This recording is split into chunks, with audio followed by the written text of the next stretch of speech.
আজও স্পষ্ট মনে পড়ে তার মুখটা, আর মনে পড়ে তার মিষ্টি ডাকটা, সিস্টার।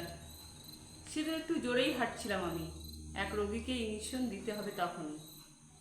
হঠাৎ পেছন থেকে শুনলাম, সিস্টার। পেছন ফিরে বললাম, কিছু বলছেন মিস্টার? সিস্টার, আমি বাঁচব তো? তীব্র যন্ত্রণা আর সইতে পারছি না তো। জানলাম সে যাচ্ছিল মামার বাড়ি, চালিয়ে নিজের মোটর গাড়ি। আচমকা একটা লরি সামনে এলো যেই, তারপর কী যে হলো কিছু মনে নেই। সামনেই ছিল তার নিজের বিয়ে, নিমন্ত্রণের জন্য যাচ্ছিল কার্ড নিয়ে।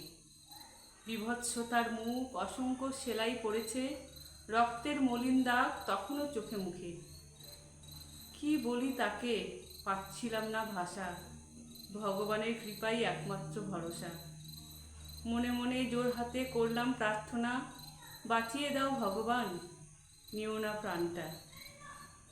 মনে পড়ে সে আমার কাছে চেয়েছিল একটু কটন। পরের দিন ছিল আমার মর্নিং, রোজকার মতন।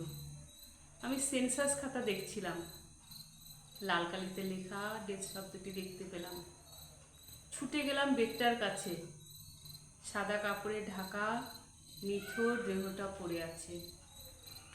হঠাৎই দেখলাম ঢাকার বাইরে বেরিয়ে আছে তার ডান হাতটা, আর হাতের মুঠোয় ধরা আমার দেওয়া সেই কটনটা।